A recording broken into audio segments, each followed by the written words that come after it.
기초적인 이런 토대가 만들어지게 됩니다. 자, 잠깐 이제 앞에 했던 내용들을 다시 한번 정리하면서 보도록 하겠습니다. 이 교재도 같이 한번 보셔서 보시기 바랍니다.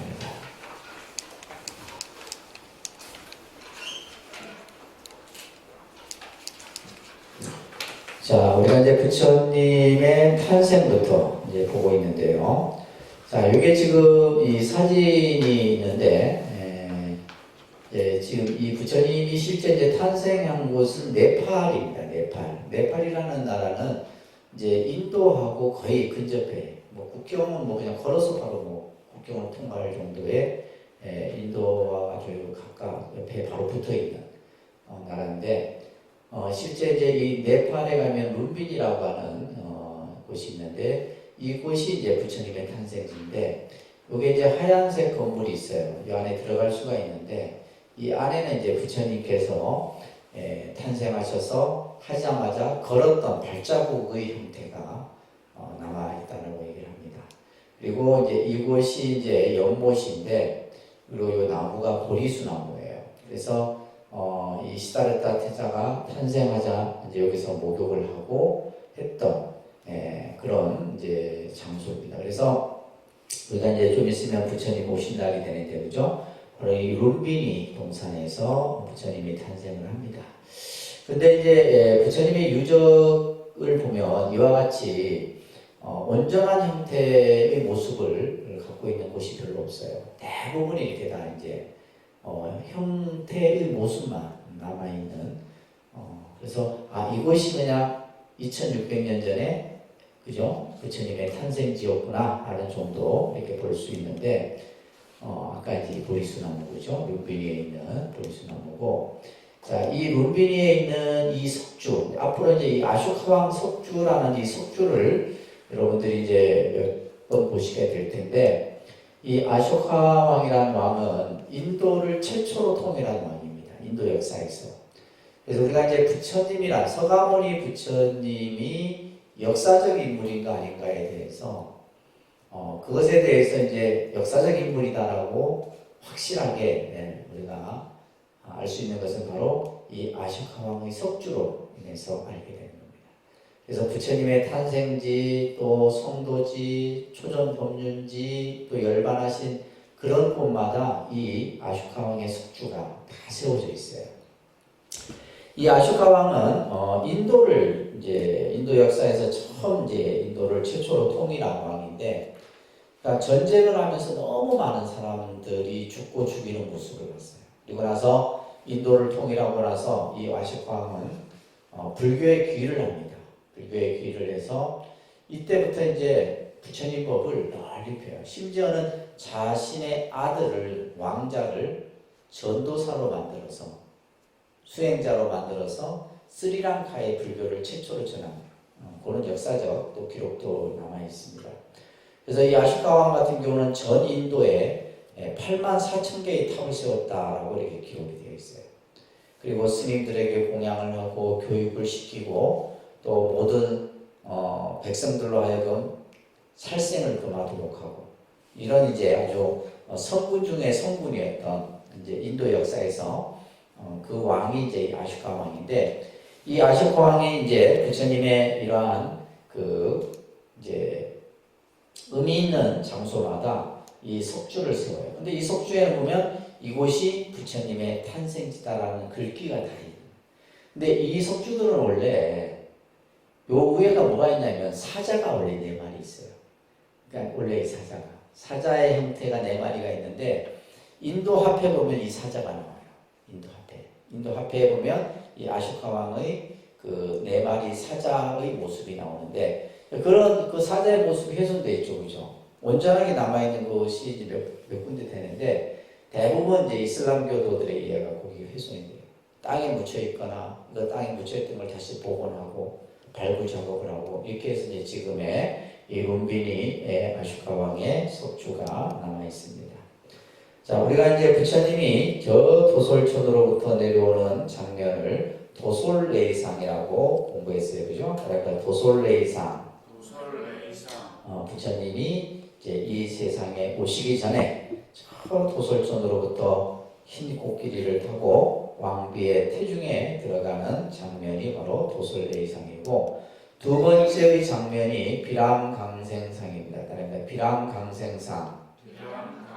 비람강생상은 룸비니 동산에서 탄생하는 장면을 그려놓은 겁니다. 그죠? 그래서 이제 이날이 바로 이제 우리가 부처님 오신 날이죠. 그래서 비람강생상인데, 지난 시간에 이제 부처님의 탄생계를 잠깐 소개해 드렸어요. 그러니까 천상천하, 유아독존, 일체계고, 아당한지. 그래서 천상천하 유아독존이라는 것은, 이것은 이제 불교가 가지고 있는, 불교라는 종교는 이러한 어떤 근본 정신, 이 근본 정신은 뭐요? 그죠? 인간의 존엄성, 평등성을 강조합니다.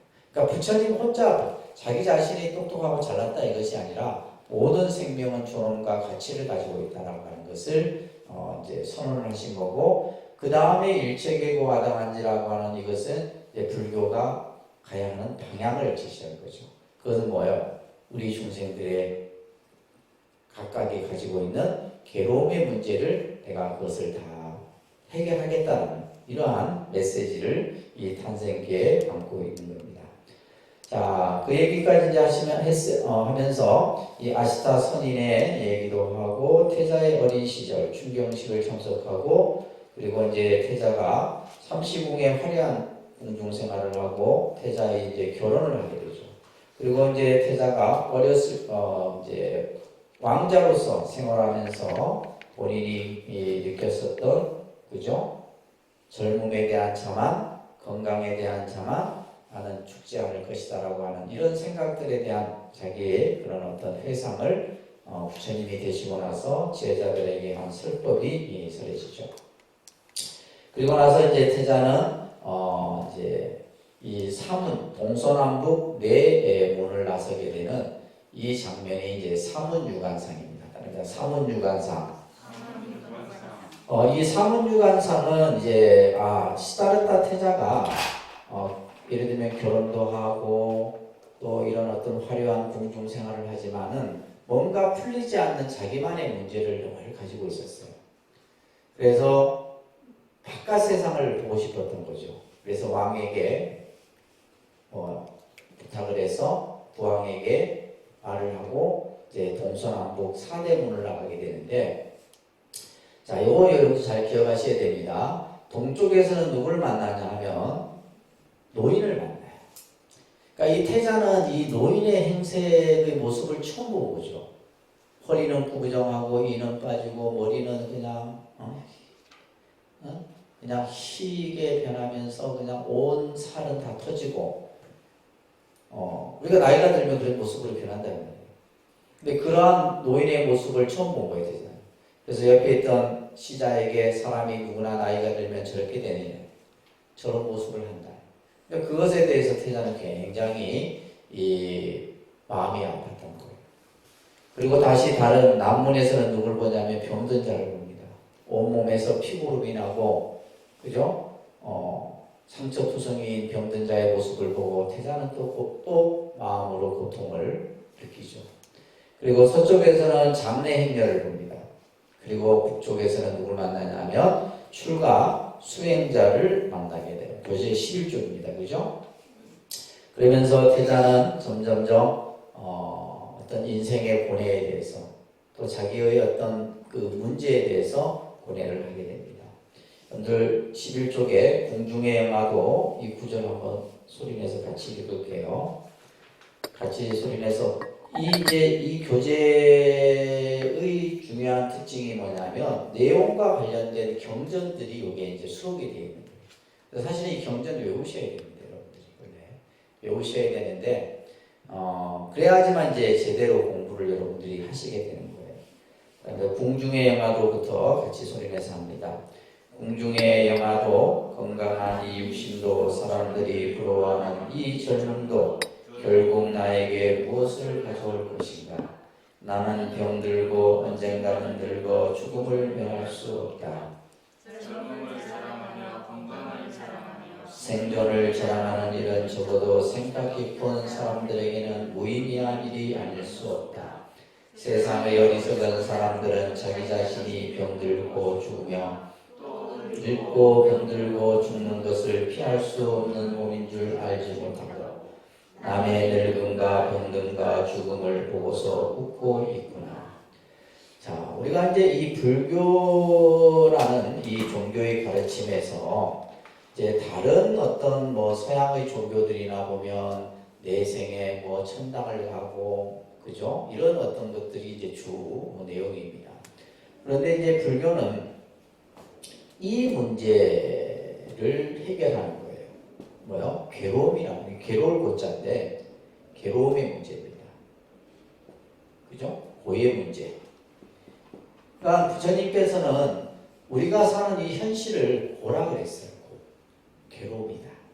그래서 이제 우리가 불교에서 우리가 사는 세계, 중생의 세계를 사바세계라고 합니다. 무슨 세계요? 사바세계라는 말 들어보셨죠? 사바세계. 이 사바세계는 늘 고통이 끊이지 않는 세계야. 그렇기 때문에 이제 이 사바세계를 한자의 뜻으로 뭐라 번역하냐면 참을 인자 효토자를 써서 인토라는 말로서 뜻으로 풀어내고 있어요. 인토라는 말은 뭐냐면 우리가 사는 세계는 참아야만 살아갈 수 있는 세계다. 그렇죠? 우리가 세상사 모든 일들이 그죠? 다 내가 참고 인내하고 극복하고 해야지만 살아갈 수 있다는 거예요. 내 마음대로 하고 내 하고 싶은 대로 하고 그죠? 그렇게 될 수 있는 일이 그리 많지 않잖아요. 참아야 되는 거예요. 그래서 인토라고 그래요. 기가 막힌 표현이죠. 그래서 우리가 사는 이 중생 세계는 참아야지만 살아갈 수 있는 세계다. 그래서 그러면 그만큼 우리들이 사는 현실의 문제에서 가장 대두되는 것이 바로 괴로움의 문제죠. 그래서 우리는 어떻게 보면 있어도 괴롭고 없어도 괴롭고 가져도 괴롭고 못 가져도 괴롭고 그렇지 않아요? 배고파도 괴롭고 배불러도 배고프고 배불러도 죽겠다 하잖아요. 배고파도 죽겠고 배불러도 죽겠고 그래서 가진 사람이나 가지지 못한 사람은 다 괴로워. 다 괴롭습니다. 왜? 우리가 사는 이 현실에 있어서 가장 중요한 것이 뭐냐면 영원성이 없다는 거예요. 영원성. 딱 어느 기간이 지나면 그죠? 변하고 변한다는 거예요. 영원성을 가지지 못하기 때문에. 예를 들면 우리가 그러잖아요. 사랑하는 가족이 영원히 나랑 함께 있으면 좋겠는데 언젠가는 떠난다 이거예요. 다 서로가 다 이별해야 돼. 자식이 됐든 부부가 됐든 누가 됐든 다 마찬가지예요. 영원성이 없어요. 그것이 돈이 됐든 권력이 됐든 건불 10년이라 하잖아요. 권력을 잡아본들 10년 안쪽에 그래서 이러한 괴로움의 문제를 부처님께서는 가장 큰 결국 중생이 뭐냐면 이 괴로움으로부터 벗어나지 못한다는 거예요. 그래서 이 괴로움의 가장 큰 문제가 노병사입니다. 그러니까 노병사. 늙고 병들고 죽음이라는 거예요. 그죠? 결국 우리는 늙는다는 것은 결국 병이 들기 시작한다는 거예요. 근데 이 순서가 병조사가 아니라 며칠 전에 나도 이걸 왜 노병사? 우리가 이제 점점 나이가 드니까 그죠? 병이 드는 거예요. 그건 어쩔 수 없어. 아무리 막 그냥 뭐 요즘에 뭐 어떤 돈 많은 사람들은 그냥 몸에 그냥 피를 완전히 바꾼다고 뭐 그냥 젊은 그죠? 세포로 뭐 교환하고 소용없어요. 결국에는 늙으면 병이 들게 병이 들면 어떻게 돼? 죽는 거죠. 그러니까 이게 가장 큰 문제예요. 그리고 예를 들면 이거는 뭐냐면 이 노병사는 누구나 똑같이 겪는 거예요. 누군 뭐 더 많이 겪고 덜 겪고 이게 아니에요. 누구나 똑같이 겪는 고통이에요. 사실은 이게 이제 가장 큰 문제예요. 우리가 사는. 근데 우리들은 이걸 뭐야? 망각하고 살고 있잖아요. 왜? 현실의 문제가 더 급하거든. 먹고 사는 문제가 더 급하고, 그죠? 내 자식 문제가 더 급하고. 저는 이 독립선언 문제가 더 급하고. 그런 거예요. 똑같은 거예요. 그러니까 이 문제, 그러니까 부처님께서 지금 말씀하신 것처럼 중생들은, 그죠? 그걸 알지 못하고 남의 늙음과 병든과 죽음을 보고 웃고 있는, 잊어버리고 있는 거예요. 근데 그 시간들이 나에게 다가오는 줄 우리는 모르고 있다. 자, 이런 이제 부처님의 그 태자 때의 고뇌를 우리가 볼 수가 있습니다.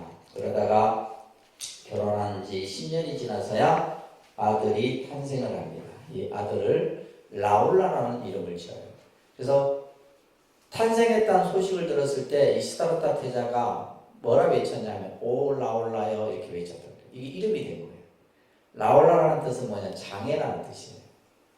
그러니까 뭔가 이제 어떤 부모 자식의 혈연이 만들어진 거잖아요. 이게 또 이제 어떻게 보면 하나의 걸림돌인 거예요. 나는 지금 이제 출가를 생각하고 있는데 자식이 생겨버리니까. 근데 이 시다르타 태자는 이제 이 라울라라고 하는 왕자가 탄생해서 온 나라가 이제 축제 분위기에, 그래서 축제가 끝나는 날 저녁에 드디어 출가를 결심하게 돼요.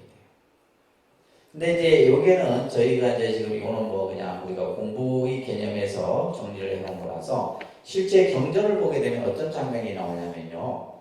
시다르타 태자가 잠들어 있는 자신의 야쇼다나 공주와 라울라의 모습을 봐요. 밤에 이제 성문을 나가기 전에. 그러면서 혼자서 이런 말을 합니다. 내가 반드시 깨달음을 얻어서 부처가 되어 다시 너희들을, 그죠? 당신과 우리 라울라를 내가 제도하겠다. 이런 말을 하는 장면이 나와요. 그러니까 그런 장면을 보면 되게 어떻게 보면, 그러니까 이때는 뭐냐면 어떻게 보면 아버지와 어떤 아들의 이런 어떤 그 모습에서 보여지는 내용이라고 볼 수가 있죠. 그죠? 자, 이러면서 이제 성을 넘어서 출가를 하게 되는데 이 모습을 유성출가상이라고 합니다. 뭘 한다고요?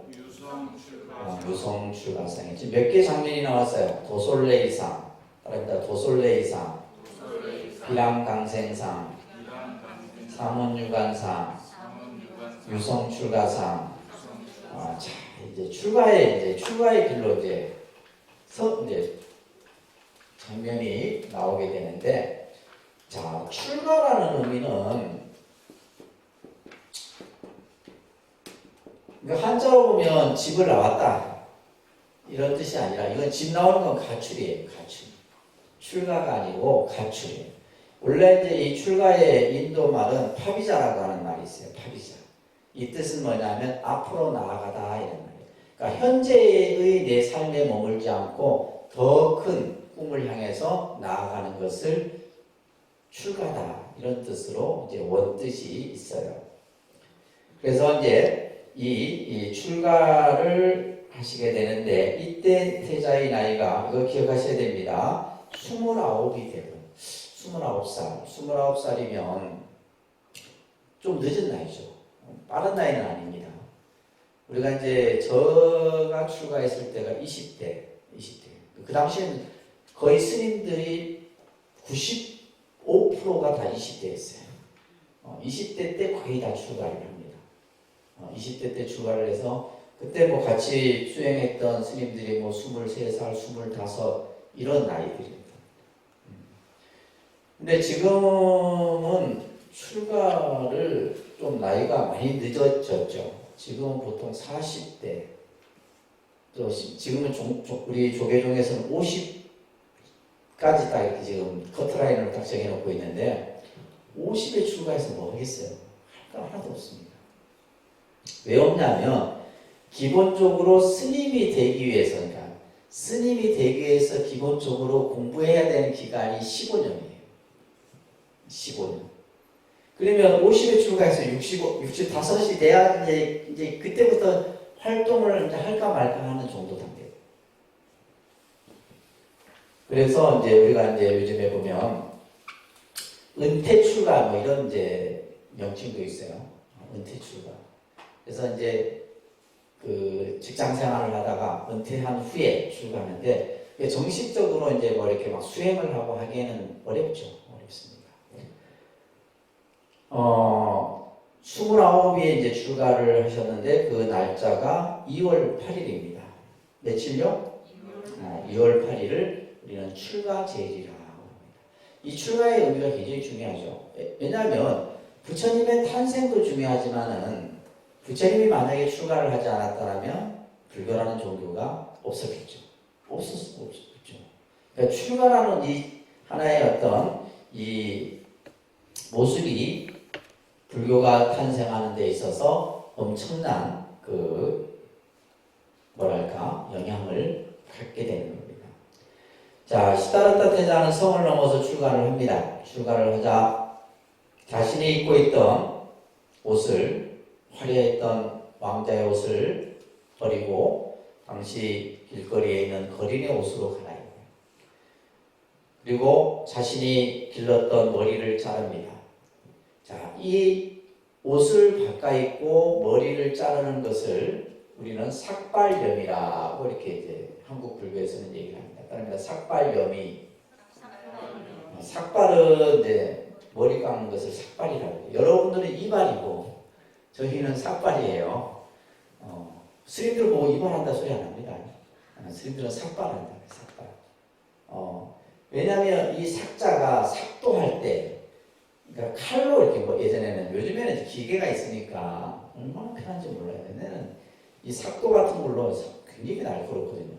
그걸로 이제 머리를 다 자르고 했는데 우리가 이제 이 절집안에서 여러분들 머리카락 있죠?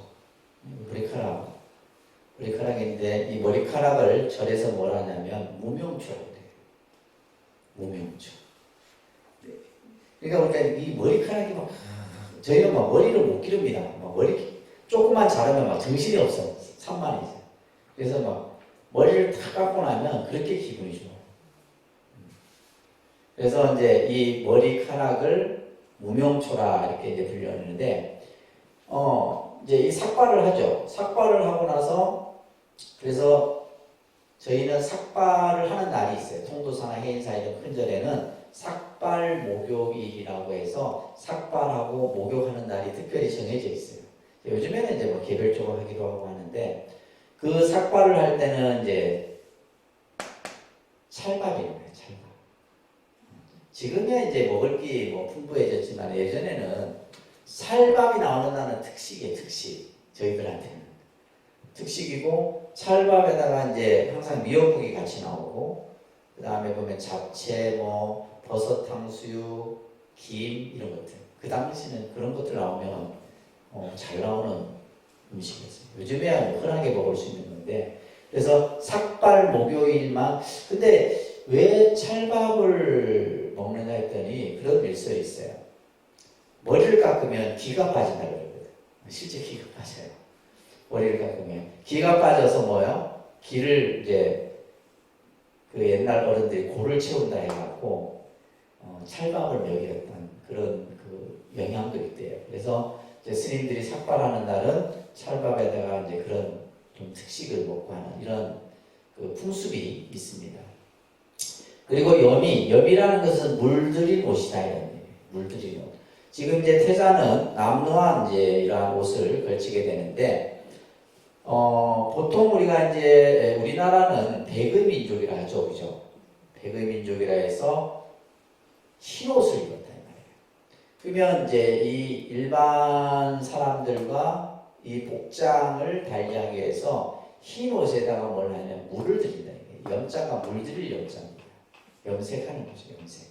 물을 들이는데 저희가 통도사 처음 출가했을 때는 한 달에 한두 번 물들이는 날이 있었어요. 요즘에는 안 하는데 그때는 네이가 전부 흰색이었어요. 쌍방울 이런 거 있잖아요. 그리고 나서 한참 뒤에 이제 이 물들인 속옷이 나오더라고. 그러니까 그 전까지는 옷을 전부 물을 들여요. 뭐로 들였냐면 이제 좀 물을 잘 들이는 분은 숯으로 물을 들이고 그 그 다음에 이제 좀 쉽게 들으려면 그냥 이게 먹물 있죠. 먹물에다가 소금 넣고 식초 넣고 이렇게 하면 물들이는 것이 좀 덜 빠져요. 그래서 지금도는 대대 하여튼 양발에서부터 그냥 속옷까지 다 물들여요.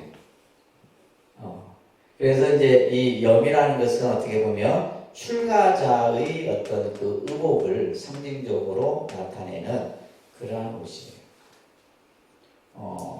지금 이제 우리가 이제 스님들이 입는 옷을 우리는 뭐라 그러냐면 승복이라 하죠, 그죠?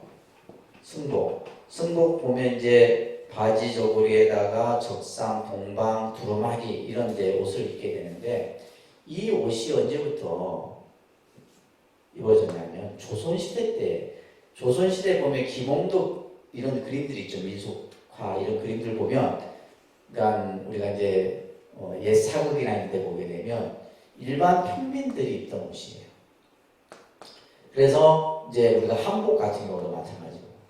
그래서 요즘에 이제 우리나라 고궁 같은 데 보면 이제 한복 입으면 공짜거든. 경복궁이래. 한복 입으면 공짜. 여러분들 안 가봐서 모르시죠? 한복 입으면 그냥 무료로 들어가요. 그래갖고 뭐 젊은 애들이 전부 막 그냥 경복궁 앞에 보면 막 한복집이 엄청 많습니다. 대여하는 데가. 그래서 한 번은 우리 스님들이 이제 경복궁을 제가 서울에 있을 때 스님들하고 경복궁을 들어갔는데 입장료를 내라는 거라. 아니 우리도 전통 의상을 입고 있는데 왜 입장료를 내는 거야? 안 된다는 거야. 그래갖고 이제 일단 돈을 내고 들어가서 이제 경복궁을 봤어요. 그 다음에 이제 저희가 이의 제기를 했죠. 문화재청에다가 아니 스님들이 입는 옷이 이게 전통 의상이다. 그래갖고 이제 그 담당자를 불러다가 실질 다 이게 보여줬어요. 그래갖고 이제 이 담당자가 보니까 그렇거든. 단지 색깔만 뭐예요? 물들인 옷인 것이지 우리가 두루마기에다가 뭐 적상, 동방 뭐 다 이게 입으니까. 그래서 이제 그 담당자가 이제 그 고궁 관리하는 담당 직원이었는데 이제 스님들 중에서도 옷을 제대로 갖춰 입은 분은 무료로 그 경복궁이나 상경궁 이런 데 비싸거든요. 그 들어가는데 그 옷을 입으면 들어갈 수 있도록 했던 적이 있는데 아무튼 이 삭발염이라고 하는 자 이렇게 해서 시다르타 태자는 수행자의 모습으로 이제 출가의 길로 나서게 되는데 그러나 막상 이제 출가를 하고 났는데 어디로 가야 할지를 모르는 거죠. 뭐부터 배워야 될지 누구에게 가야 될지. 그래서 당시 인도의 사회에서 아주 네노라 하는 이름 있는 사상가들을 찾아가게 되는데 이 사상가들이 이제 우리가 흔히 불교에서는 육사외도라고 합니다. 이거 꼭 기억하셔야 되는 내용이에요. 그러니까 인도 철학에 있어서 가장 중요한 인물들입니다. 인도 사상을 대표하는 분들이에요. 시험 보면 이거 시험에 나옵니다. 첫 번째가 뿌리나 까샤파라고 하는 이제 좀 이름이 인도 발음의 형태의 이름이다 보니까 그죠? 이 뿌리나 까샤파는 도덕 부정론자예요. 그러니까 이 도덕 부정론이라는 말 그대로는 뭐예요? 인과를 부정하는 거죠. 그러니까 인과라는 건 뭐예요? 좋은 일을 하면 좋은 결과를, 그죠? 좋은 원인을 심으면 좋은 결과를 얻는다. 이게 이제 인과인데 이 자체를 부정하는 거예요. 그래서 윤리적인 어떤 의식에 대해서 그다지 중요하게 생각하지 않는 거예요. 도덕을 부정하는 거죠. 그러니까 쉽게 말해서 뭐예요? 그냥 네 하고 싶은 대로 하고 뭐 살생하고 싶으면 살생하고 도둑질하고 싶으면 이걸 주장했던 인물이 이 뿌리나 까샤파라고 하는 도덕 부정론자예요. 그 다음에 여러분들이 좀 눈여겨봐야 될 분이 두 번째예요. 마칼리 포살라라고 하는 숙명론자입니다. 숙명론. 이 숙명론은 운명론하고도 같은 개념이에요. 결정되어져 있다. 모든 운명이 결정되어져 있다라고 보는 거예요. 그래서 이것을 이제 다른 말로는 극단적인 필연론이라고 해요. 그래서 모든 생명의 운명에 대해서 결정론의 입장을 취합니다. 그래서 여러분들이 뭐 사주 믿고 있는 사람들 보면 이제 운명론자죠. 여러분들 사주 믿습니까? 믿으니까 보러 가겠죠. 그러니까 그런 사고를 가진 사람들은 운명론자, 결정론 쪽 운명론자. 그래서 불교는 이제 숙명론이나 운명론은 이건 잘못된 사상이다라고 불교는 얘기를 합니다. 그 다음에 세 번째가 유물론인데 아지타케사깜발린이라고 하는 이제 다시 말해서 물질주의를 강조하는 사상가죠. 그래서 특히 이제 쾌락주의를 얘기합니다. 쾌락. 이 세상 뭐요? 내 하고 싶은 대로 즐기고 싶은 대로 즐기고 뭐 그냥 뭐 도덕에 대해서 인과에 대해서 뭐 생각할 게 뭐 있느냐 이런 것을 주장했던 인물이 바로 유물론자인 아지타케사깜발린이라고 하는 분이에요. 네 번째 회의론자. 이 회의론자 산자야도 여러분들이 이제 잘 좀 기억하셔야 되는데 이 회의론이라고 하는 것은 말 그대로 뭐냐면 형이상학적 논자예요. 그러니까 예를 들면 알 듯 모를 듯한 그런 얘기. 예를 들면 우리가 우리가 현실적으로 이것은 증명될 수 없고 알 수 없고 볼 수 없는 얘기들. 그래서 이제 이것을 마치 미꾸라지가 빠져나가는 식의 이런 것을 즐겨했던 인물이 바로 이 산자입니다. 그래서 불가지론이라고도 해요. 그래서 이 불가지론이라는 말은 뭐냐면 어떤 지식적, 확정적 지식으로 파악이 불가능한 거예요. 자, 예를 들면 이런 거죠. 천상이라는 세계가 있느냐 없느냐, 천상이 있느냐 없느냐, 천당이 있느냐 없느냐, 그걸 어떻게 알아요? 가본 사람이 없는데, 그죠? 우리가 살아있는 입장에서는 알 수 없는 거예요. 예를 들면 지구에 종말이 있느냐 없느냐, 내가 지구보다 먼저 죽을 건데, 지구의 종말보다 내가 먼저 없어지는 그걸 어떻게 알아요? 이런 것들이 이제 형이상학이에요. 나중에 공부할 겁니다, 이거. 그래서 이러한 것들에 대한 사상이 인도 사회에서 아주 많았습니다. 그 다음에 빠꾸타카짜라고 하는 것은 불멸론자예요. 생명은 불생불멸이다. 이것을 주장했던 인물이에요. 선악의 일과를 부정하고. 여섯 번째 자이나교라는, 지금 인도는 이 자이나교가 있습니다. 굉장히 이제 부처님과 같은 시대의 인물이에요. 이 마하비라라고 하는 인물은. 그래서 이 자이나교는 흰옷을 입고 오계를 지키고 살생을 금하고 이런 어떤 나름대로의 어떤 종교 규범이 있어요. 그래서 지금도 이제 인도에 가면 이 자이나교를 믿는 사람들이 많습니다. 그런데 이제 시다르타 제자는 이러한 육사 외도의 길이 내가 가는 길과 다르다라는 것을 알게 돼요. 자, 여러분들 12쪽에 보시게 되면 중요한 걸 저희가 빠뜨리고 이제 넘어갔는데 5분율 15권에 나는 하늘에 태어나기를 원치 않는다. 요 구절 꼭 외우셔야 됩니다. 꼭 외우셔야 돼요. 자, 같이 소리 내서 한번 큰 소리로 따라서 합니다. 시작. 나는 하늘에 태어나기를 원치 않는다. 일체 인생이 심사에 매여 고통받고 있지 않는다.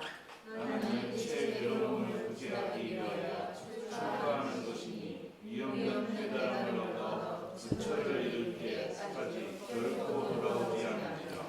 근데 이 구절이 이제 여러 의미를 담고 있습니다.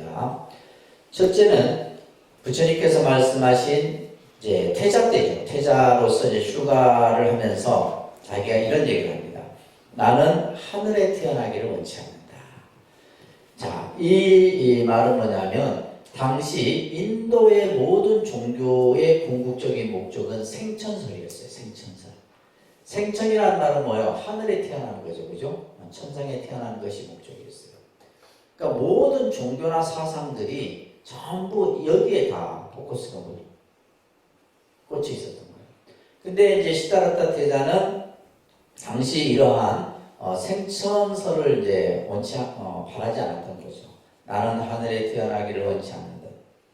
일체 중생이 생사의 윤회에 매여 고통받고 있지 않는가. 지금 모든 생명이 그죠? 고통에 지금 빠져 있단 말이에요. 그러면서 나는 일체의 괴로움을 구제하기 위하여 출가하는 것이, 여기다 출가의 목적이라 써놓으세요. 출가의 목적. 이제 우리 스님들한테도 묻습니다. 왜 출가하세요? 왜? 출가하는 목적이 뭐냐? 지금 이 부처님께서 태자가 출가하는 목적이 뭐예요? 일체의 괴로움을 뭐하기 위해서? 구제하기 위해서. 그렇죠? 일체의 괴로움으로부터 중생을 다 구제하기 위해서. 이게 이제 출가의 목적이에요. 그러니까 불교라는 종교는 결국 뭐냐면 우리가 가지고 있는 괴로움의 문제에 대해서 항상 거기에 중심이 있다라는 겁니다. 그죠? 그래서 깨달음을 얻어 부처를 이룰 때까지는 내가 결코 돌아오지 않으리라. 이런 이제 오분율의 경구를 우리가 기억하면서 자, 이렇게 이제 이 육사 외도들이 결국 이들도 이제 주장하는 것이 뭐냐면 생천설이었어요. 생천. 뭐 수행을 하고 도덕, 부정론 뭐 다 뭘 해도 결국에는 하늘에 태어나는 것을 목적으로 삼고 있었는데 이 시다르타 태자는 자신의 길이 아님을 알고 다시 고행을 떠납니다. 자, 이때 13쪽 아래에 보게 되면 누구를 만나냐면 빈비사라왕을 만납니다. 누굴 만난다고요? 빈비사라왕. 이 빈비사라왕은 부처님에게 엄청난 영향을 줬던 인물이에요. 어저께 우리 여러분들 그 토요일날 큰스님 본문에서 인연에 대해서 얘기를 했는데 그 인연도 세 가지 인연을 얘기했죠. 그죠? 첫째는 사람과의 인연. 누굴 만나느냐. 이게 중요합니다. 그죠? 그래 안 그래요? 누굴 만나느냐.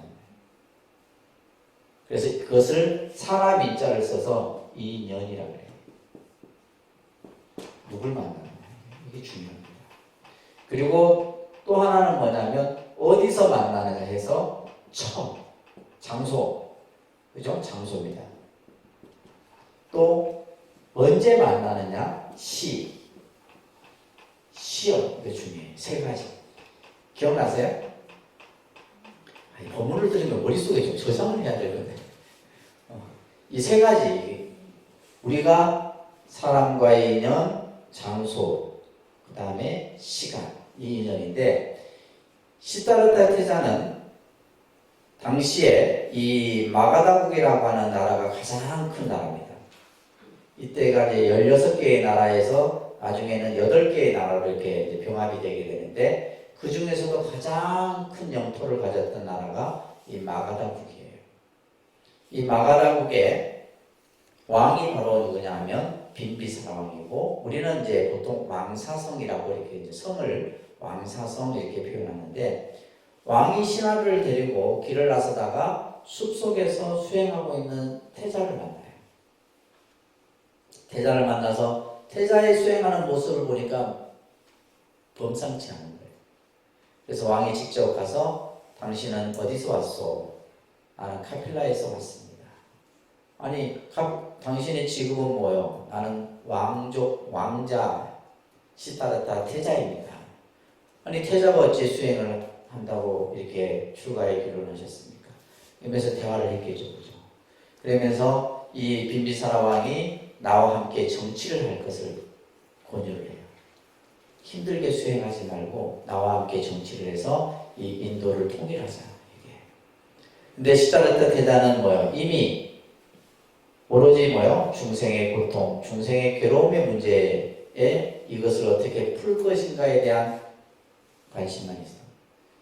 이제 아무리 이제 얘기를 해도 뜻이 확고함을 알고 빈비사라 왕이 어떤 얘기를 했냐면 나중에 태자가 부처가 되신다면 나를 제도해 주십시오. 나를 제도. 그래서 실제 이 시다르타 태자가 깨달음을 얻고 나서 빈비사라 왕을 만나서 법을 설합니다. 그리고 이 빈비사라 왕이 부처님에게 절을 지어드리는데 그 절이 불교에서 최초의 절이에요. 중림정사라. 꼭 기억하세요. 무슨 절? 중림정사라 절이죠. 자, 이 시대는 전제군주 시대예요. 전제군주 시대라는 말은 뭐예요? 왕이 엄청난 권력과 힘을 가졌다는 거예요. 왕이 부처님에게 귀의를 해요. 그래서 사실 인도 사회에서 불교가 급속도로 발전했던 이유 중에 하나가 첫째는 왕이 귀의를 하고 두 번째는 뭐냐면 돈이 많은 이제 자산가들이 귀의를 합니다. 그러다 보니까 불교가 짧은 시간 안에 급속도로 퍼지게 돼요.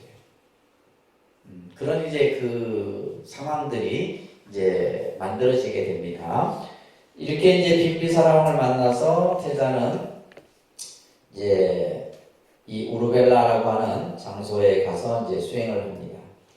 자, 그 수행의 장면을 우리는 설산수도상이라 이렇게 장면을 그리고 있어요. 그러니까 설산수도상, 설산수도상. 우리가 설산이라는 말은 눈 속에서 했다는 게 아니고 엄청난 고행을 상징하는 거예요. 설산은 뭘 상징한다? 고행을 상징합니다. 고행을 통해서 깨달음을 이루어나가는 모습인데, 자, 여러분들 14쪽에 보시게 되면 경전 9절 같이.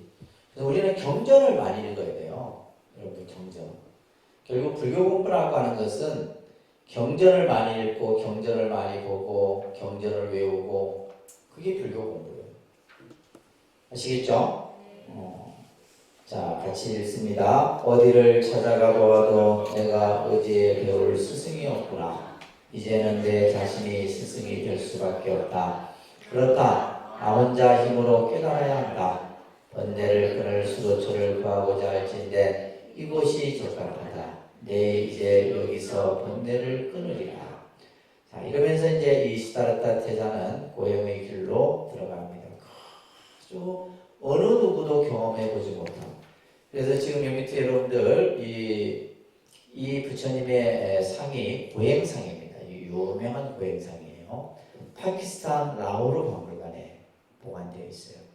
이 고행상이 우리나라에 한번 전시게 우리 대한민국 불자들에게 한번 볼 수 있는 기회가 될 뻔했었는데 코로나가 딱 터졌어요. 그때.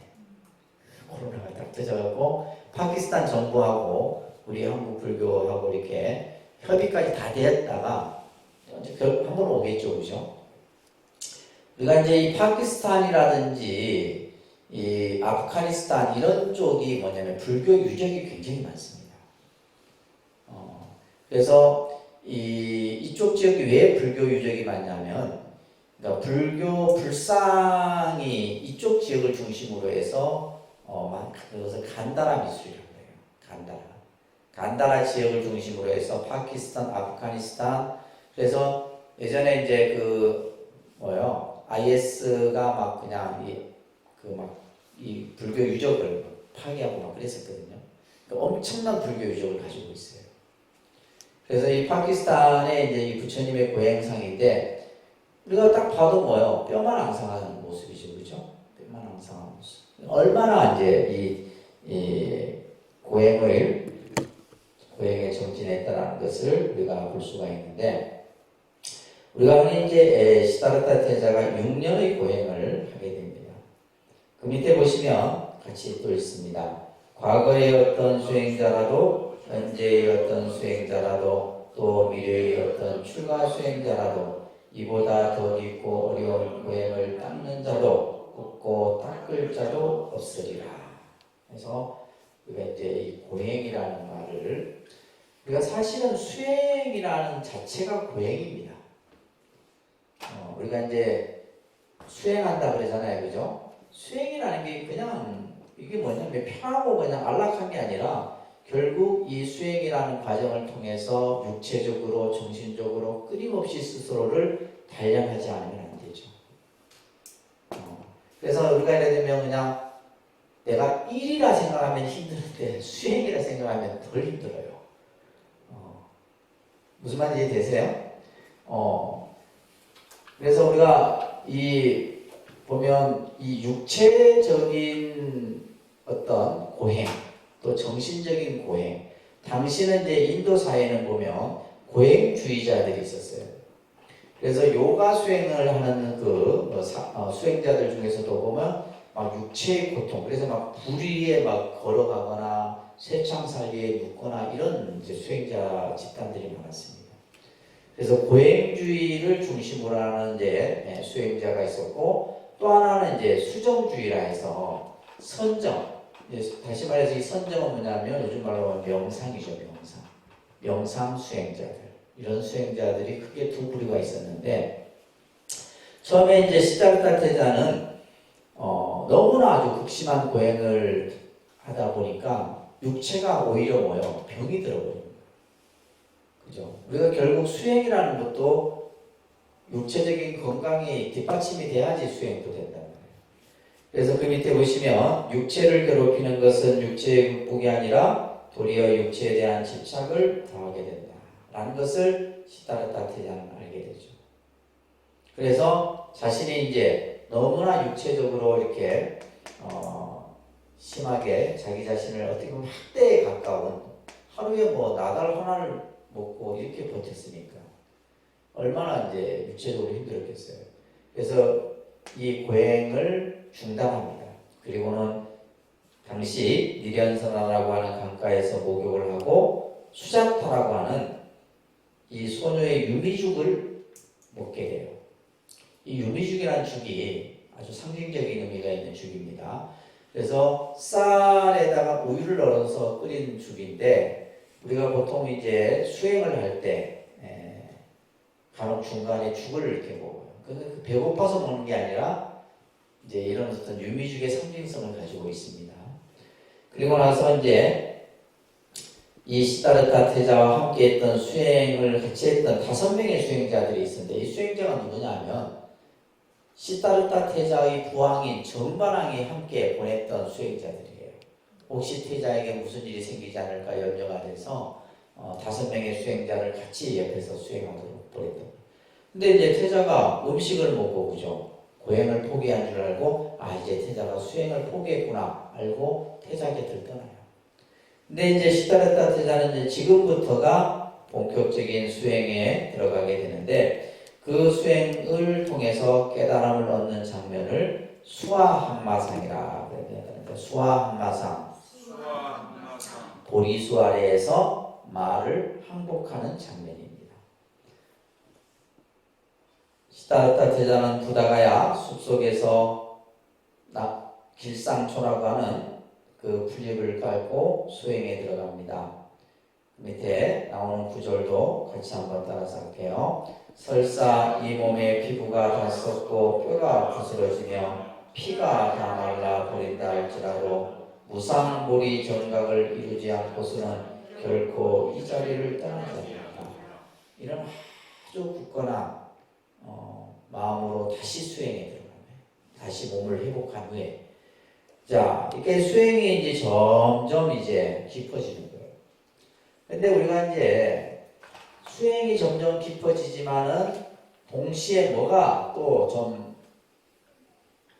일어나느냐 마라고 하는 이 마라고 하는 글자인데요. 이 마라고 하는 이 한자의 뜻은 뭐냐면 장애입니다. 장애. 그래서 이것을 보통 우리가 불교에서 마군 이렇게 마군들 아니면 마군이 이렇게 표현 들어보셨어요? 마군이 저 사람은 내가 공부하는데 마군이다 이게. 그러니까 공부하는데 뭐요? 장애가 되는 요소인데 그것을 이제 상징적인 인물로서 이제 마왕 파순이라고 하는 이제 인물을 설정을 해놓고 있어요. 그래서 태자가 이제 점점 수행이 높아질수록 이 마왕 파순이 이제 수행을 하지 못하도록 계속 수행을 방해를 놓습니다. 자, 그 밑에 보시면 마군이라고 하는 옆에다가 수행의 장애적 요소라고 써놓으세요. 수행의 장애적 요소다. 이제 여러분들이 이제 기도를 하더라도 기도를 하다 보면 장애가 생겨요.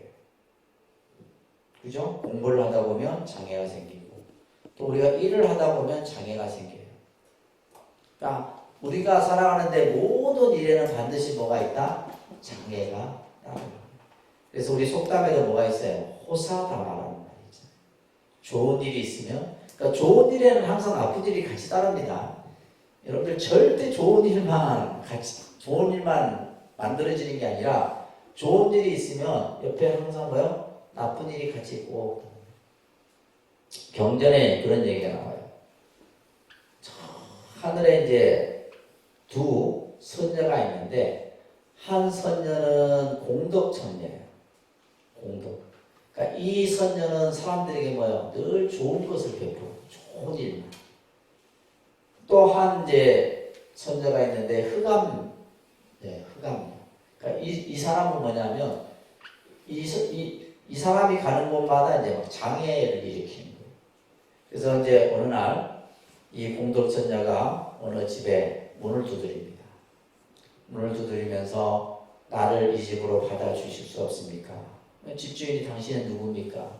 저를 받아주시면 항상 당신의 집이 재물도 풍부해질 거고 집안에 좋은 일이 생길 겁니다. 아, 어서 들어오시라고. 그런데 저 혼자는 들어갈 수 없습니다. 누가요? 흑암저도 같이 돼요. 그러니까 뭐냐면 좋은 일과 나쁜 일이 동시에 따르는 거예요. 그게 세상사입니다. 아시겠죠? 그러니까 우리가 이제 공부도 보면 공부한다 해서 공부가 쫙 잘 되는 게 아니에요. 그래서 그 옆에 나오죠? 따라합니다. 도고마성이라는 말이 있어요. 이거 꼭 기억하세요. 따라합니다. 도고마성. 도가 높을수록, 수행이 높을수록 마가 더 성하다. 어떤 분이 그래요. 스님, 명상을 하는데 자꾸 망상이 생겨요. 명상을 하니까 망상이 생기는 거예요. 그게 이상한 게 아니라 자연스러운 거예요. 자연스러운. 내가 그냥 일상생활 할 때는 내가 하는 생각이 쫓다 보면 그런 생각이 안 일어나. 근데 내가 마음을 고요하게 딱 앉아있을 때 그 생각 속에는 온갖 생각들이 일어나는 거예요. 자, 그러면 구체적으로 마가 뭐냐? 탐욕이, 욕심, 혐오. 혐오는 뭐예요? 누군가를 막 싫어하는 거. 뭐 이런 것들은 또 이제 기갈, 목마른 거죠. 그죠? 애착은 집착입니다. 집착. 그 다음에 이제 여러분들이 경계해야 될 것이 뭐냐? 수행을 하는데 마군 중에 하나의 요소가 바로 권태입니다. 권태는 뭐예요? 실증이에요. 실증. 여러분들 실증 잘 내시죠? 그래 안 그래요? 오래 못해. 오래. 한 10년은 그냥 이렇게 10년 정도는 지그시 해야 되는데 못해. 왜? 우리는 하다 보면 뭐가 생겨요? 권태예요. 권태. 실증이 생긴다는 거예요. 우리 삶도 권태기가 있듯이 그죠? 우리 인생에도 권태기 주기가 스님 저도 있죠. 저도 하다가 이거 왜 이래 내가 하고 있지 생각이 들 때도 있는데 그걸 스스로 이겨내야 돼요. 왜? 우리가 보통 이러한 장애는 그죠? 어떤 방해적인 요소는 어디에서 일어나요? 내 내면에서 일어나는 거예요. 어디에서 일어난다? 내면에서 일어나는 거예요. 내 안에서 일어나는 것이지 밖에서 일어나는 것들은 있어요. 공포, 두려움 이런 것들은 이제 어떤 외부적 상황에 의해서 나타날 수도 있는데 이러한 권태라든지 또 우리가 이제 이 마군 중에 가장 큰 영향을 끼치는 것이 바로 뭐예요? 이 수면이에요. 수면. 그래서 우리가 보통 수마라고 해요. 수마. 무슨 마? 수마. 잠자는 잠옷. 앉으면 졸려요. 앉으면 졸려요. 실제 그렇습니다. 그래서 공부하는 학생들도 제일 힘든 게 잠을 이겨내는 거잖아요. 그래서 스님들 같은 경우는 기본적으로 딱 6시간은 자야 돼요. 몸이 그렇게 딱 만들어져 있어요. 그래서 이 수면, 그 다음에 공포, 이 공포감도 있습니다. 내가 기도를 하다가 또 수행을 하다 보면 갑자기 두려움이 확 생겨요. 그냥 등골이 오싹해지는 느낌이 듭니다. 이런 것들이고 그러다 보면 그 생각이 들면 뭐예요? 내가 중도에 그걸 포기해버립니다. 이런 것들이 일어납니다. 그 다음에 또 뭐가 있냐면 의혹이 뭐예요? 의심. 내가 이거 한다고 될까? 이것도 뭐예요? 마군이에요. 아시겠죠? 마군이고 또 고집이죠. 고집. 자기 그냥 생각에 다 빠져가고 이런 것들. 그래서 이런 것들을 이제 전부 불교에서는 마군이라고 얘기합니다. 아셨죠? 이런 마군이들을 다 이겨내셔야 돼요. 바로 이제 시다르타 태자도 이러한 내면으로부터 일어나는 망상의 번뇌와 또 내외적인 장애물들을 싸워 이겨내는 거예요. 자기 자신과의 싸움을 통해서. 그러면서 이제 점점점 선정의 깊이에 들어갑니다. 그래서 16쪽에 보시게 되면 이제 시태자는 깊은 선정의 속에 들어가요. 자, 요게 지금 사진 그림이 하나 나와 있는데 이 탑이 인도에 가면 부다가야라고 하는 지명이 있어요. 부처님이 깨달음을 얻었던 곳인데 여기에 있는 마하보디테탑이에요. 이게 흙 속에 묻혀져 있었던 탑이에요. 그러니까 인도가 영국 식민지 지배를 당합니다. 그래서 영국의 이제 고고학자에 의해서 이 탑이 발견이 되는데 하나도 해설이 되지 않았어요. 엄청나게 큽니다. 이거 엄청나게 사진으로 봐서 그렇지. 그래서 이 마하보디 대탑이라고 하는 대탑이 이제 많은 이 순례객들이 이곳을 찾죠.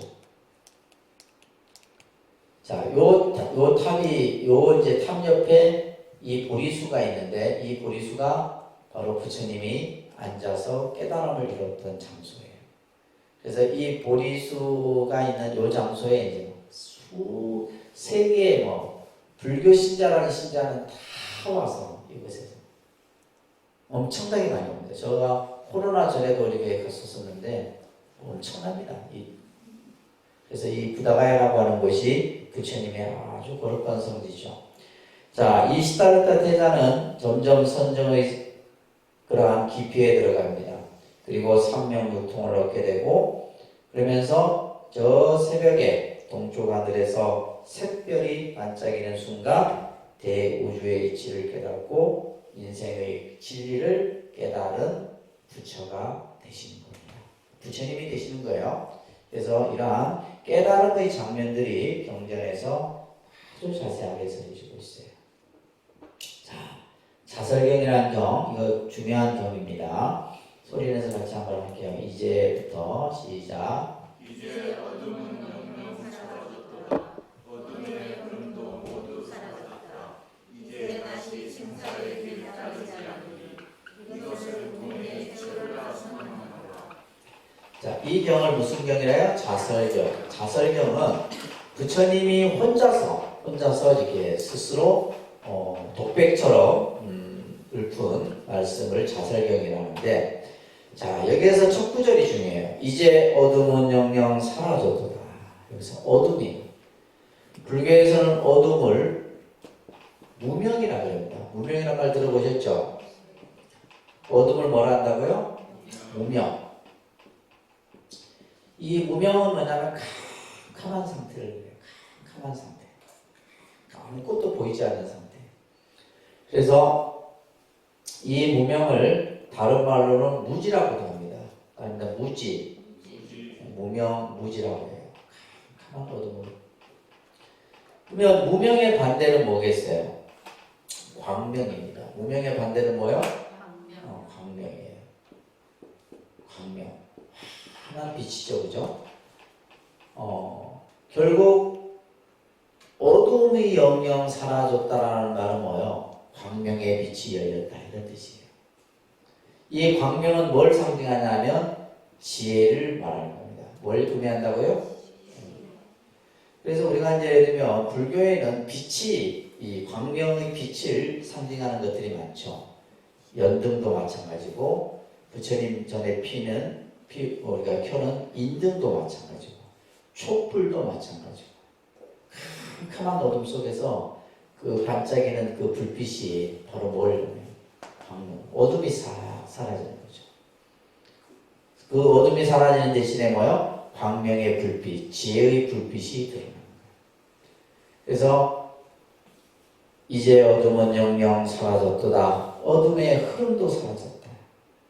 이제는 다시 생사의 길을 따르지 않는다. 이 말은 뭐냐면 윤회로부터 벗어났다 이런 말이에요. 윤회 해탈이라고 써놓으세요. 생사의 길을 따르지 않는다는 말은 뭐예요? 윤회로부터 벗어났다. 이것을 우리는 대자유인이라고 해요. 우리는 중생은 뭐예요? 윤회를 거듭거듭 반복하거든요. 태어나고 죽고 태어나고 죽고 태어나고 죽고. 그래서 불교는 이 윤회로부터 벗어나는 것이 목적이에요. 그 윤회로부터 벗어나는 것을 우리는 뭐예요? 생사해탈이다 이런 말을 씁니다. 그러니까 생사해탈, 생사해탈이라는 말을 씁니다. 그래서 생사의 길을 따르지 않는다. 그러면서 이것을 고뇌의 채우라 하노라. 이렇게 이제 하고 있죠, 그죠? 자, 태자는 인간이 가지고 있는 모든 근본 고뇌, 괴로움의 문제를 해결하신 거예요. 그 괴로움의 가장 근본적인 문제를 우리는 나고 죽음이라고 하는 생사의 문제다. 그럽니다. 무슨 문제예요? 나고 죽음의 문제. 여기서 모든 고뇌, 인간이 가지고 있는 근본 고뇌는 나고 죽음의 문제예요. 이 나고 죽는 이 문제가 가장 큰 문제다, 이 말이에요. 큰 문제예요. 그러니까 우리가 예를 들면 살면서 뭐 아둥바둥거리고 막 그냥 싸우고 벗고 막 지금 아무것도 아니야, 이건 사실. 이것보다 더 큰 문제가 뭐야? 나고 죽는 문제다. 가장 근본적인 문제예요. 이 문제를 이제 시다르타 제자는 해결한 거예요. 해결해서 무상정등정각을 성취했다. 부처님께서 뭐야? 무상정등정각. 따라합니다. 무상정등정각. 무상정등정각. 이것을 인도어로는 따라합니다. 안욕따라 삼맥삼보리. 많이 들어보셨죠? 따라합니다. 안욕따라 삼맥삼보리. 이 안욕따라 삼맥삼보리 건강경에 보면 계속 나오죠. 이 용어가 안욕따라 삼맥삼보리 나오는데 이 안욕따라 삼맥삼보리를 이제 한자어로 이렇게 그 뜻을 풀면 무상정등정각이라고 이렇게 이제 표현합니다. 그러니까 부처님의 깨달음을 우리는 정각이라고 해요. 그런데 정각, 바른 깨달음이다 이렇게 얘기해요. 깨달음. 그래서 정각이라는 말을 쓰는데 여기에다가 이제 우리 문화는 중국도 그렇고 우리나라도 그렇고 일본도 그렇고 이 문화권은 언어가 한자 문화권입니다. 그죠? 우리가 사실 이제 이게 막 우리나라 말로 이렇게 막 하지만은 글씨든 보면 표준 이게 어떤 명사든 형용사든 보면 한자어가 많아요. 신문도 보면 거의 내가 볼 때 한 70~80%는 다 한자어예요. 한자어인데 우리는 뭐요? 한글씩 그냥 발음으로 읽는 거지. 그죠? 이 한자는 뜻이 다양합니다. 한자는 뜻이. 그래서 사실은 제가 말씀드렸죠. 불교가 어려운 게 아니고 뭐가 어렵다? 언어가 어려워요. 이 언어에서 사용하는 뭐예요? 그죠? 용어가 어려운 거지 불교 자체가 어려운 게 아니에요. 그러니까 예를 들면 저 같은 경우는 의학용어 몰라요. 법률용어 잘 모릅니다. 근데 그분들은 뭐예요? 그쪽 의사나 법률가들은 불교용어 알겠어요? 몰라요. 똑같아. 그래서 용어가 어려워요. 그래서 여러분들이 이런 이제 이 기본 과정에서 이런 단어 하나 이런 것들을 자꾸 이제 듣고 똑같이 반복하고 익히셔야 돼요. 보통 무슨 깊은 사상을 배우고 이론을 배우는 게 아닙니다. 아셨죠? 아시겠죠? 그래서 왜냐하면 용어 자체가 자 보세요. 인도에서 사용하는 언어를 버머라 그럽니다. 그러니까 버머. 이것을 이제 산스크리트어라고 해요. 산스크리트어. 이 말을 다시 뭘로 바꾼 거예요? 중국 한자어로 바꿨죠. 이 중국 한자어를 다시 우리는 뭘로요? 한글로 지금 표현을 하는 거예요. 그럼 얼마나 어렵겠어. 몇 개의 번역을 지금 넘어서 우리가 보고 있는 거예요. 그러니까 아까 안욕따라 삼맥삼보리를 중국 사람들은 자기들이 그냥 들리는 대로 그냥 써놓은 거예요. 보면 안욕따 삼맥삼보리인데 그거는 한자로는 해석이 안 돼요. 여러분들 신행지 갖고 계시죠? 눈으로 보여줘야지. 보면 이제 이 표현이 어디에 많이 나오면 금강경에 많이 나오게 있어요. 그죠? 금강경에 보면 이 안욕따라 삼맥삼보리가 금강경에서 많이 나옵니다.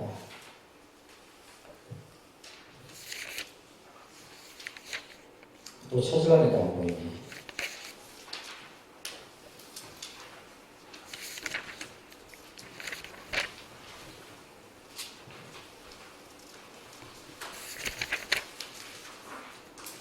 진짜 찾으려고 그러는데 안 보이는 거죠.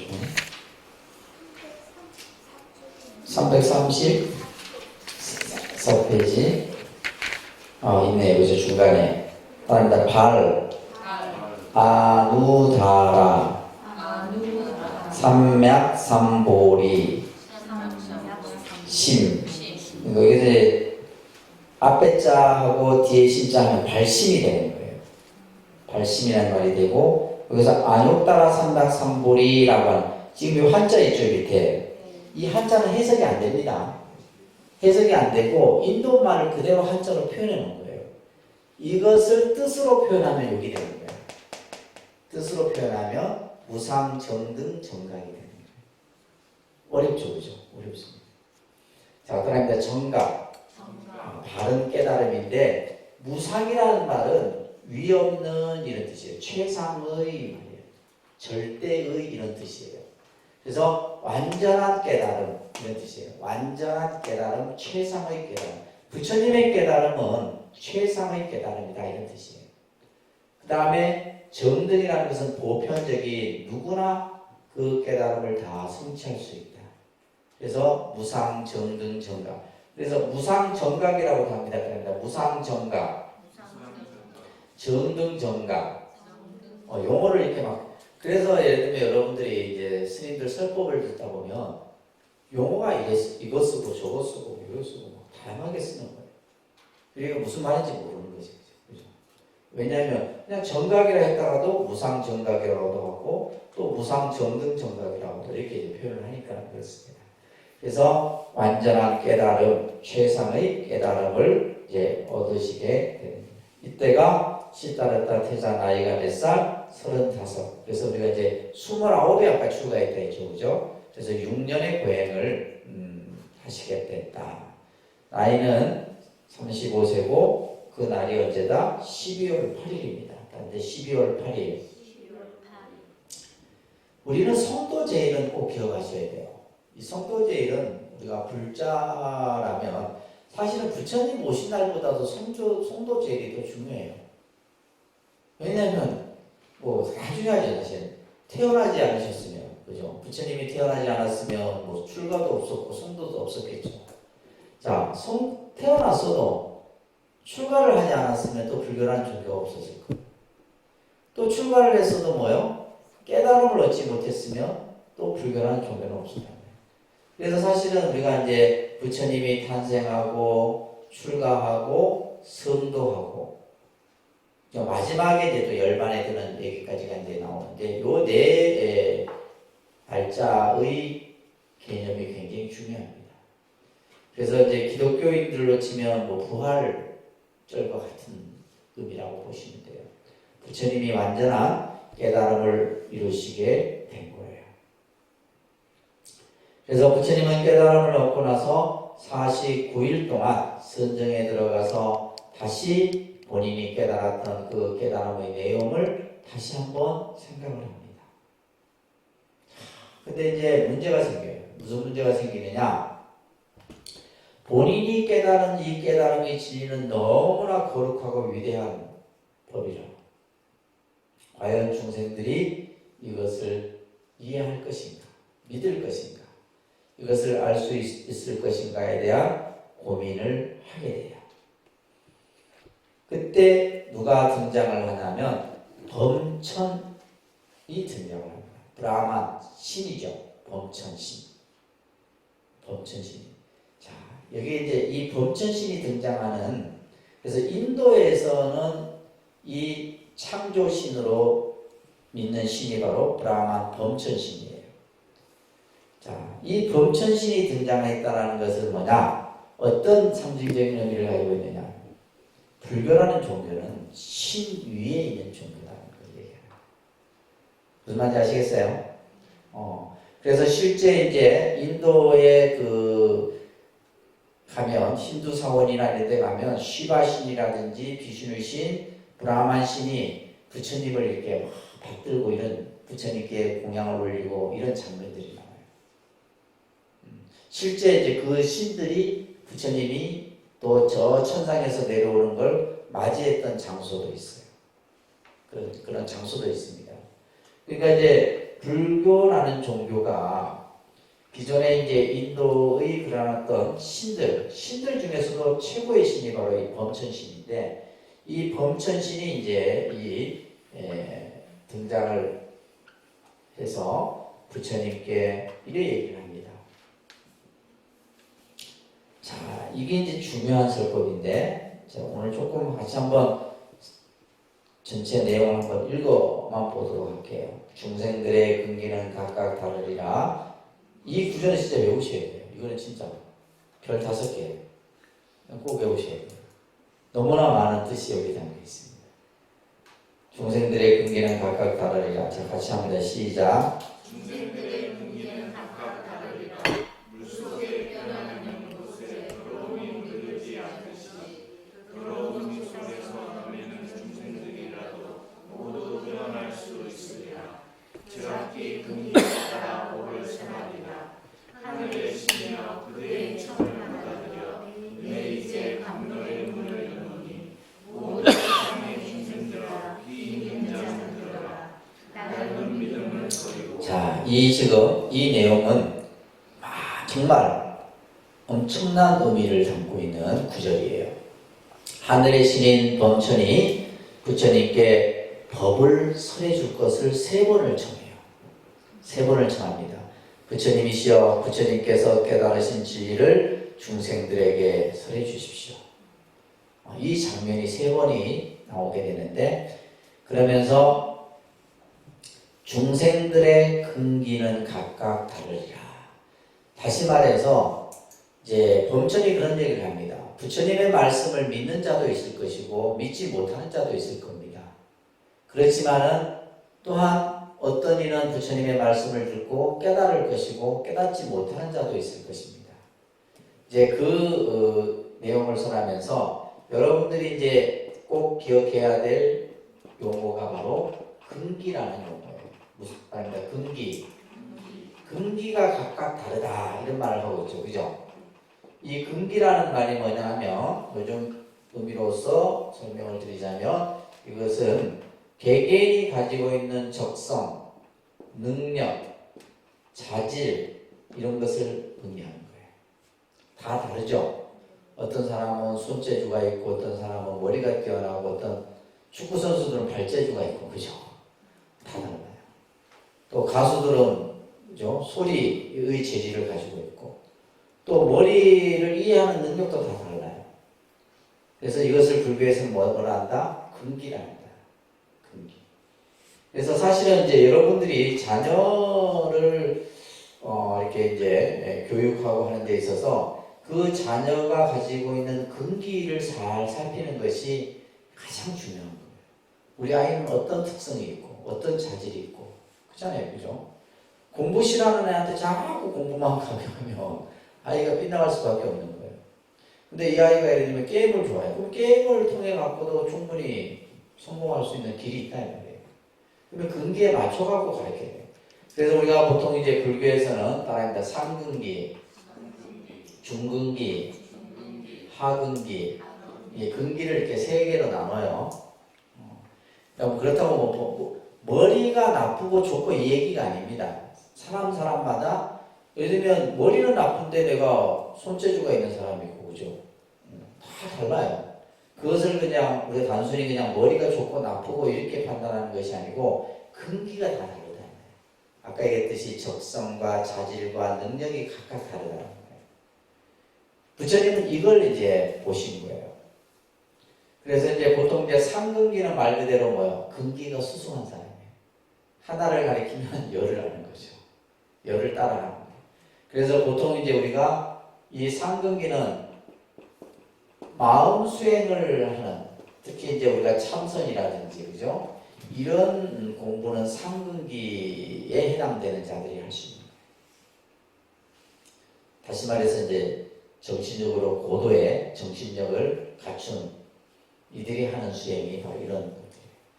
그 다음에 이제 중근기는 경전, 다시 말해서 학문적으로 이해하고 그죠? 하는 근기는 중근기 정도 돼요. 이제 근기가 나는 하근기는 뭐 하냐면 연불, 나무아미탑을 하는데 쉽잖아요. 나무아미탑을 6장만 하면 되는데 어려울 거 없잖아요. 그러니까 근데 이 상중하의 근기가 각각 다르지만은 이들이 추구하는 목적은 뭐예요? 똑같아요. 성불이라고 하는 목적지는 똑같다. 근데 어떤 사람은 마음 공부를 하고 어떤 사람은 경전을 공부하고 어떤 사람은 연구를 하고 각기 다르요. 그래서 중생들의 근기는 각각 다르리라 이 말이에요. 마치 물속에 피어나는 연꽃이 더러움에 물들지 않듯이. 연꽃은 더러움에 물들지 않죠. 그죠? 우리가 이 오타각세, 이 중생이 사는 세계를 오타각세라고 그러는데 이 속에서 헤매는 중생들이라도 모두 헤어날 수 있고 이 오타각세로부터 벗어날 수 있다는 말이에요. 그러면서 제각기 근기에 따라 법을 설하리라. 이것을 우리가 이제 불교에서는 대기설법이라 합니다. 따릅니다. 대기설법. 이 말을 잘 기억해 두세요. 대기라는 말은 근기에 따라서 말이에요. 근기에 따라서 법을 쌓는. 우리가 왜 불교가 다른 어떤 종교에 비해서 경전이 많게요. 경전수가 우리는 8만 대장경이라 하잖아요. 기독교는 신약, 구약 합쳐서 66권밖에 안 돼요. 권수로 66권. 근데 불교는 여러분들이 몇 생을 거듭해도 다 보지 못하는 그러한 방대한 경전들이 있는데 그것은 뭐냐면 근기에 따라서 각기 법을 설했기 때문이에요. 여러분들이 알아들을 수 있을 만큼. 그래서 우리가 똑같은 내용이라도 초등학생에게 설하는 내용이 있고 중학교, 고등학교, 대학교, 일반, 박사 전부 다 달라요. 똑같은 내용을 가지고도 그렇게 설한다 이 말이에요. 그래서 근기에 따라서 그래서 우리가 사실은 이제 이 공부를 하려면 여러분들이 근기가 각기 다르잖아요. 근데 이 공부를 하려면 근기가 비슷한 사람이 모여야 돼. 왜 그러냐면 그에 맞춰갖고 내가 강의를 진행할 거 아니에요. 근데 어떤 사람은 좀 이해력이 높은 사람이 있고 좀 떨어진 사람이 있고 처음 공부하는 사람이 있고 어디서 또 용어를 들어본 사람이 다 다르니까 대충 중간쯤 하는 거예요. 아시겠죠? 그래서 근기에 따라 법을 설하리라. 그러면서 하늘의 신이여 브라만 보험천 신에게 얘기하죠. 그대의 청을 받아들여 내 이제 감노의 문을 여노니 모든 세상의 중생들아 귀 있는 자는 들어라. 낡은 믿음을 버리고. 이 구절이 너무나 크게 와닿는 구절이에요. 귀 있는 자는 들어라. 낡은 믿음을 버리고. 여기서의 낡은 믿음이라는 것은 뭐예요? 당시 인도에서의 새로운 혁신과 변화를 의미하는 거예요. 앞으로 이 불교라는 종교가 인도 사회에 어떠한 영향을 끼치고 이 세계 인류에게 어떠한 메시지를 전달할 건지에 대한 그러한 혁신과 변화의 메시지가 바로 이 귀 있는 자는 들어라 낡은 믿음을 버리고라는 구절이에요.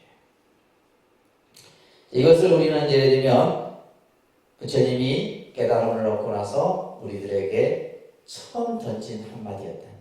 귀 있는 자는 들어라 낡은 믿음을 버리고 라는 구절입니다. 아시겠죠? 그러면서 이제 부처님이 정법의 길로 떠나는데 그거는 다음 주에 이어서 하도록 할게요. 주간반하고 이제 진도가 같습니다.